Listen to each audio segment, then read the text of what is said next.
और देखिए मैं सीधा पॉइंट पर आना चाहता हूं। सऊदी अरब, तुर्की और पाकिस्तान के बीच जो डिफेंस डील हुई है, नेटो स्टाइल में जो डील साइन की गई है, जिसकी शर्त यह है कि एक देश पर हमला दूसरे देशों पर हमला माना जाएगा, यानी सऊदी पर हमला होता है वो तुर्की और पाकिस्तान पर भी हमला माना जाएगा, और इसी तरह किसी भी देश पर हमला होता है तो वो बाकी दोनों देशों पर भी हमला माना जाएगा।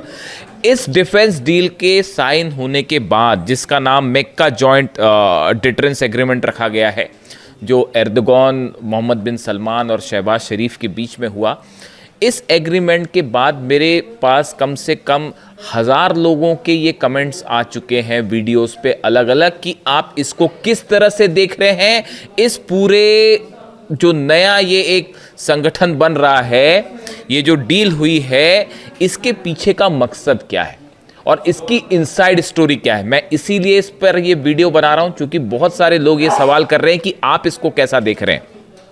सबसे पहले मैं शुरुआत ये करना चाह रहा हूं कि इसको लेकर ईरान की तरफ से क्या प्रतिक्रिया आई है, ईरान ने सऊदी को क्या जवाब दिया है इस नेटो, जो मुस्लिम नेटो कहा जा रहा है सो कॉल्ड। देखिए पहली बात तो मेरी व्यक्तिगत राय अगर आप जाने, ईरान को किसी भी ऐसे संगठन में शामिल किए बिना वो संगठन कभी सक्सेसफुल नहीं हो सकता। इस बात को आप नोट करके रखिए। मिडिल ईस्ट का किंग अब ईरान है, मिडिल ईस्ट का बॉस अब ईरान है, इस बात को नोट करके रख लीजिएगा। आगे बढ़ते हैं, ईरान ने क्या जवाब दिया है। Iran has reacted sharply to the new Saudi Arabia Turkey Pakistan mutual defence pact, warning Riyadh that a paper agreement with Turkey and Pakistan will not guarantee its security.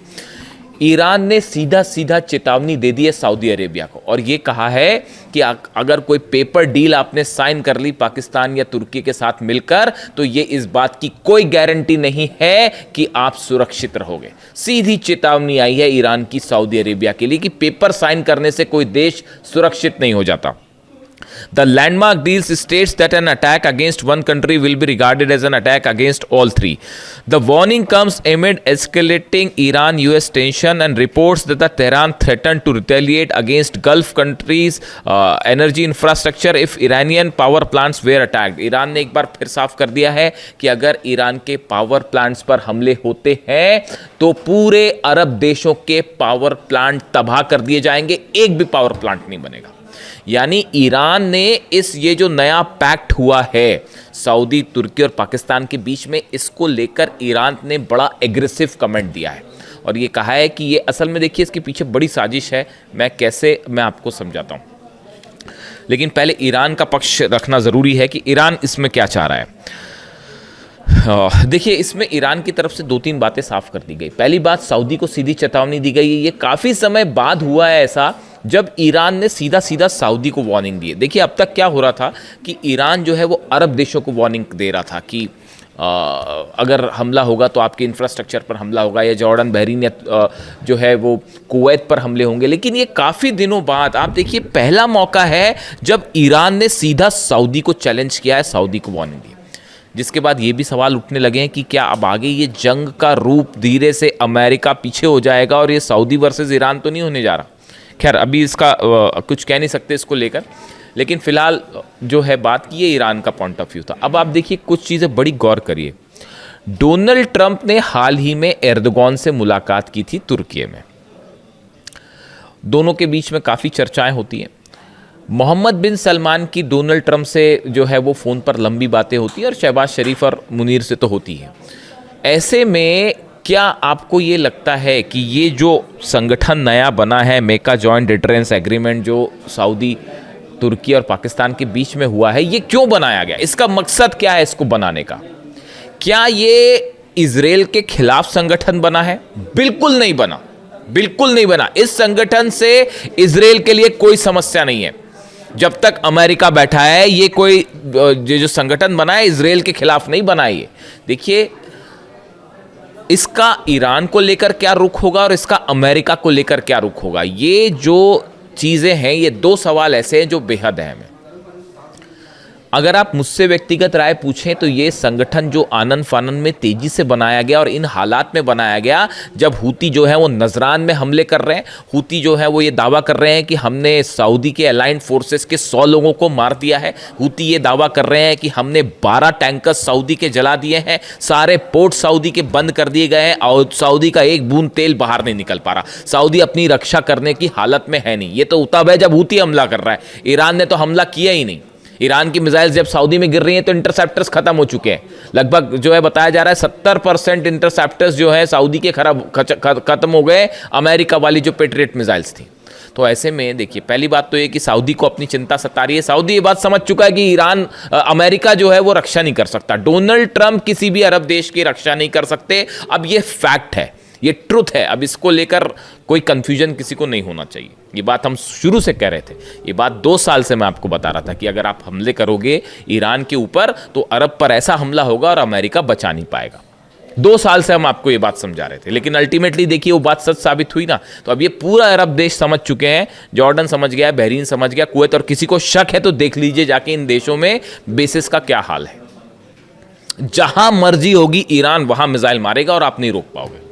बात नंबर 1। तो सऊदी को अपनी सिक्योरिटी की चिंता है कि भाई अमेरिका तो कर नहीं सकता तो कोई दूसरी चीज़ से सिक्योरिटी की जाए, तो इसलिए ये एक पैक्ट साइन किया गया है कि किसी तरह से जो है दूसरे देशों से जो है मदद मिलेगी, हथियारों की मदद मिलेगी, संभवतः ऐसा सोचता होगा सऊदी।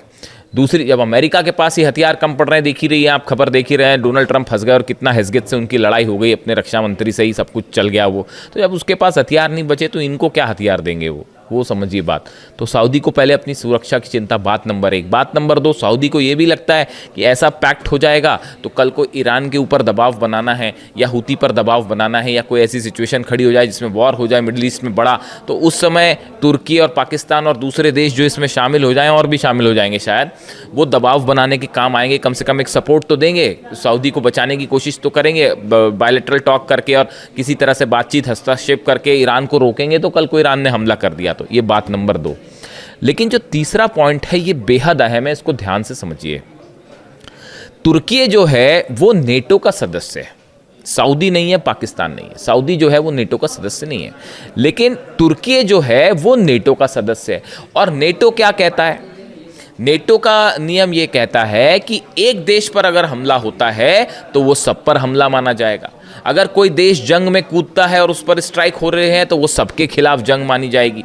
इसी वजह से आप देखिए, यूक्रेन जो अब तक सामना कर पा रहा है रूस का, ये क्या यूक्रेन वर्सेस पुतिन जंग हो रही है? ये रूस वर्सेस नेटो की जंग है। अमेरिका हथियार दे रहा है, नेटो के जितने देश हैं, जर्मनी, इटली, ये सब के सब हथियार दे रहे हैं साहब। इसीलिए जेलेंस्की अब तक जंग कर पा रहे हैं, वरना यूक्रेन तो कब का ये जंग हार चुका था। तो ये नेटो वर्सेस रूस की जंग है। तो आपने क्या किया कि तुर्की नेटो का सदस्य है, तुर्की के खिलाफ जंग मतलब नेटो के खिलाफ जंग मानी जाएगी।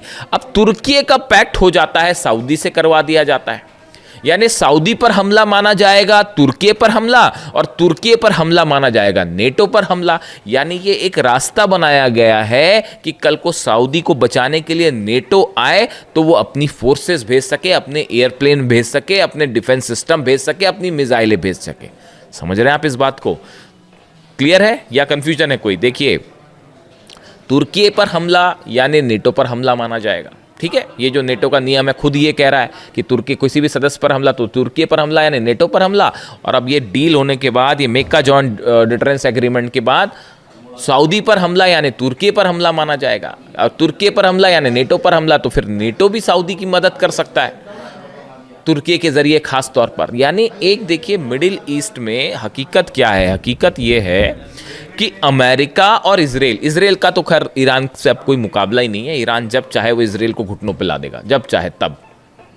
अकेले जंग करने की हिम्मत ही नहीं। आप दुनिया के किसी डिफेंस एक्सपर्ट से जाके पूछ लो, क्या इजराइल ईरान के साथ अकेले जंग कर सकता है? बिल्कुल नहीं कर सकता। नेतन्याहू, इजराइल, मोसाद, सब ये जंग हार चुके हैं। ये मैं डंक की चोट पे कहने को तैयार हूं और मुझे किसी ये कहने में कोई हर्ज नहीं है। कौन सा डिफेंस एक्सपर्ट आप ले आए, क्या कर पाए इजराइल के जेट्स, बताइए। और अगर अकेले लड़ ले तो उसके बाद तो वो हाल होगा जो जॉर्डन, कुवैत और बहरीन का हुआ। इतना ठोकेगा ईरान। और अभी तो वो सब हथियारों का जिक्र ही नहीं हो रहा है जो चाइना, रशिया ने भेजे, और उनकी जो नई टेक्नोलॉजीज है उसके बारे में तो अभी बात ही नहीं है। बड़े सारे हथियार तो अभी यूज भी नहीं किए गए।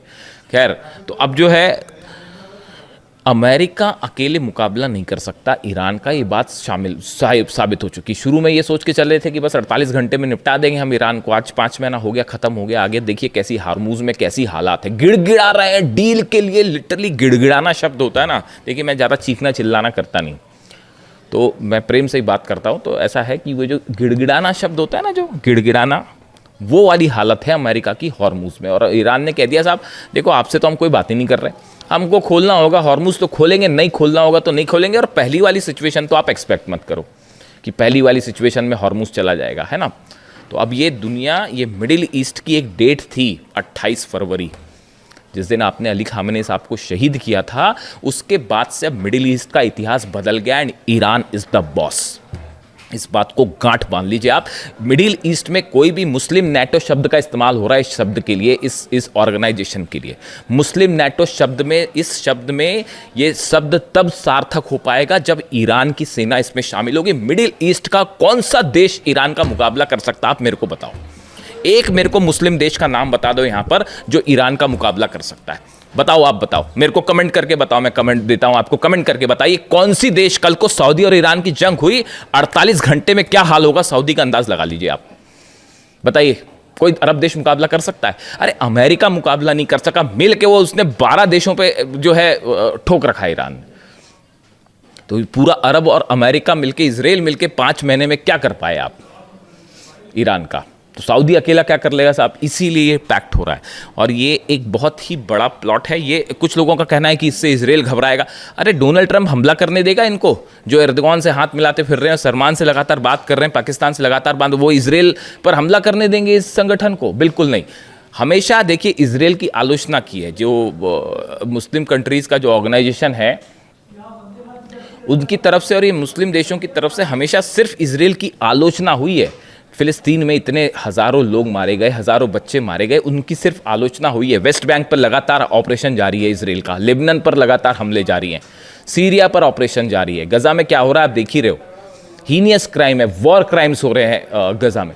मुस्लिम देशों की तरफ से सिर्फ आलोचना हो रही है। हिम्मत करने वाला सिर्फ एक देश रहा जो मिसाइल मार रहा है, वो ईरान मार रहा है। भूलना मत इस बात को। अली खामेनी साहब ने हमेशा कहा जब ज़रूरत पड़ेगी हम युद्ध के लिए भी तैयार हो जाएंगे। लेबनान के लिए भी वो जंग के लिए तैयार हो गए, गजा के लिए भी जंग के लिए तैयार हो गए। इसीलिए खामेनी साहब थे। अब ये जब मैं मीटिंग्स देखता हूँ ना ऐसी, मतलब टू बी वेरी फ्रैंक भाई, देखो मेरे को जो लगता है मैं अपनी राय बता रहा हूँ, आपको ठीक लगता हो तो स्वीकार करिए, वरना आपकी आलोचना का भी स्वागत है। चूँकि ये पब्लिक प्लेटफॉर्म है इसलिए मैं आपकी आलोचना का भी स्वागत करता हूँ।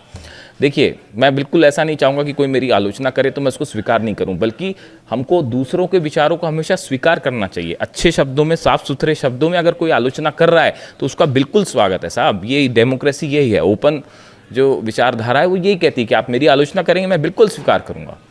जब ऐसे डील्स में होते देखता हूँ ना, तमाम जो नेता इस पूरी जंग में इन्वॉल्व हैं, चाहे अरब देशों के हो, चाहे अमेरिका हो, इजराइल हो, इन सबको देखने के बाद देखिए ऐसा लगता है कोई भी कदम होता है उसमें किसी तरह की साजिश नज़र आने लगती है।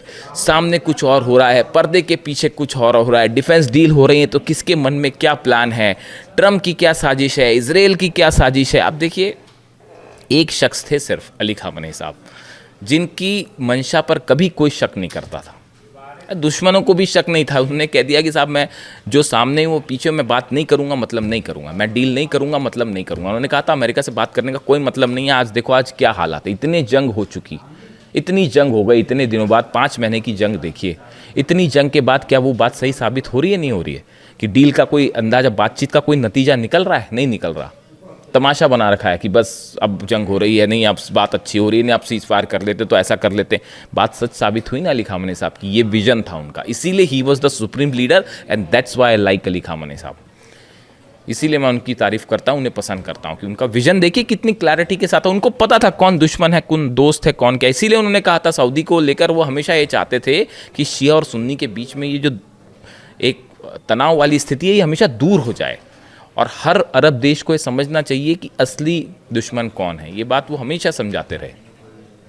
खैर, तो अभी देखिए मुझसे चूंकि इस ऑर्गेनाइजेशन के बारे में बोला गया था, इस डील के बारे में पूछा गया था, मक्का जॉइंट डिटरेंस एग्रीमेंट के बारे में आपकी क्या राय है? मेरी बड़ी साफ राय है कि ये अमेरिका के बैकिंग के साथ एक एग्रीमेंट किया गया है जिसका लक्ष्य है ईरान और हूती या हिजबुल्ला ऐसे संगठनों को काउंटर करना, ये कोई बड़ा इजराइल के खिलाफ कुछ नहीं है, भूल जाइए। और ये चूंकि अकेले अमेरिका मुकाबला नहीं कर सकता, इजराइल मुकाबला नहीं कर सकता, तो अरब देशों को ईरान के खिलाफ खड़े करने की, और ज़रूरत पड़ी तो इन देशों को आपस में जंग में शामिल करने की। हॉर्मुज़ खुल नहीं पा रहा तो बोले क्या एक पैक्ट करवा देते हैं, चाहे ताकि मिल के हॉर्मुज़ खुलाएं। खुद बैठे बैठे वहाँ तमाशा देखो, खुद की उधर जनरल डेन कैन कह ही रहे हैं अमेरिका की कि जो है वो बाहर निकलना चाहिए, अब कैसे युद्ध से बाहर निकला जाए। तो ये एक बड़ा प्लान है ईरान के खिलाफ एज ऑफ नाउ जो स्थिति लगती है।